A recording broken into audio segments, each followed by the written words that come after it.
The Fall Guys Fall Forever update is coming very soon, and in this video I will be explaining every new feature coming to the game. So let's get right into it. So the update will be releasing on May 7th with the next Fall Guys Fame Pass, that is this one on screen, and it got a bit delayed, but we're gonna be having it in May 7th at the end. So let's start with one of the biggest changes we have, and it's a new mode, and this new mode is called Explore. So this is basically an infinite amount of creative rounds, and this will be a show where you're playing different creative rounds made by the community and maybe some by Mediatonic, and you will just be playing these, but it's unlike solo shuffle in many ways, and it has so many improvements. So let me read some of the improvements we will have. It will have no waiting, so when you finish you don't have to spectate to the other players to get your rewards, or just to keep playing the show. If you want to keep playing the show, you don't even have to go into the menu, you can just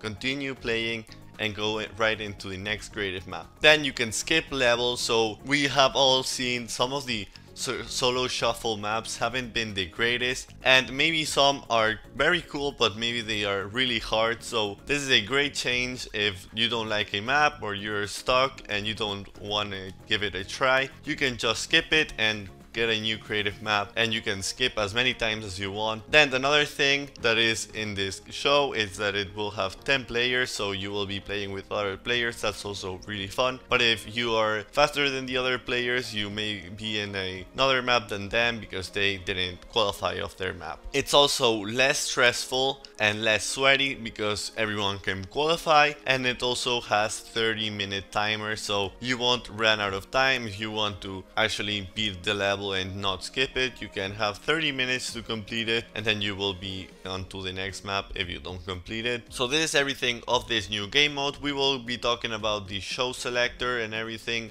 later on this video. So now let's go with the social features, and this is really cool addition to the game. It is made to play as a team and also to help other players. So let's start with the big one, and we will be able to piggyback ride in other players. How this will work is if you are having trouble in a level or whatever, you will be able to just ask for help in a teammate, and the teammate wants to help you out. He will piggyback ride you, and he will be able to dive and jump just as normally. Even if he has like a full Fall Guys behind him, he will be able to do everything normally and just complete the level. So if you have a hard time in some areas of the level, especially for newer players, that will be a great way for them to continue playing in the level, or maybe just to have fun. You can do this, and you can hop off the piggyback ride whenever you want. Now we also have the social wheel, and this is a quick one. You will be able to say some phrases and emoticons to other players. If you need I need help or whatever,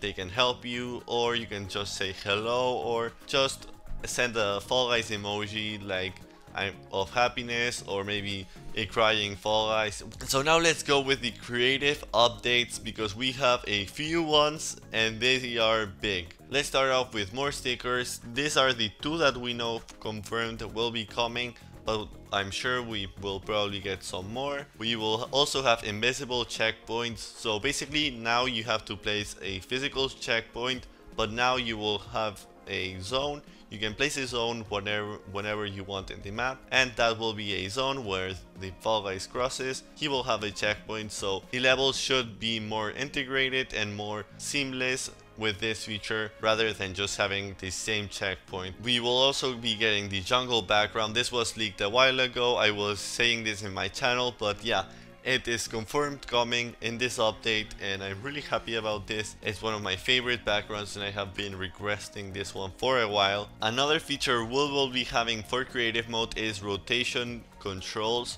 So basically this is a moving obstacle that is really nice. We have been waiting for moving obstacles, but this time it will be rotating, as you can see in the trailer. So they can rotate and they're keeping moving, and this is basically everything we know for now. I don't think you can make them go in a straight line. And the last change we have for creative mode is that we got more capacity of the same obstacle in creative mode. All obstacles in creative mode have a maximum of times you can use them, so you cannot have a map with 100 uses because that will be too many. So some of these obstacles have been increased. So now let's go to overall changes, because we have so many overall changes and these are more integrated into the general game, solos and everything. So let's get into it. Now ragdoll and recovery have some improvements. If you ragdoll, getting up should be faster now, and ragdoll should be a better experience since you should ragdoll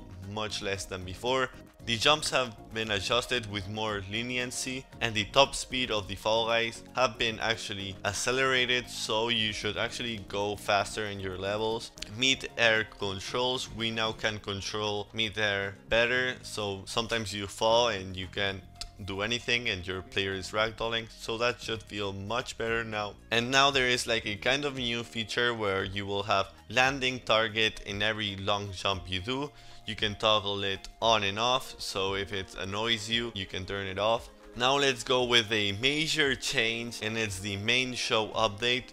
So this is solo, squads and duos, those are the main shows. Now solos has been renamed and it's now called Knockout, and you will have knockout solos, duos and squads. This is a show where you will have, just as solos, maps made by Mediatonic with Unity, and obviously maps made with creative mode, and they will update those regularly, and they will also update their maps regularly. So we won't have new ones, but they maybe want to remove Slime Scraper, but they add maybe Hyperdrive Heroes or whatever they end up doing, so they will refresh it. So some stuff you need to know about this show: it will be 32 players, so a reducement of the solos before. It will have only 3 rounds, and it will only have 40 levels that they will be constantly changing, maybe every 2 weeks, maybe every week they will be changing these 40 levels that are in the show, and that should feel like solo show that many people complained about, that it wasn't fresh or anything. Maybe that will feel better because it will be more refreshed every time. And if your favorite map, let's say Hexering, is not available,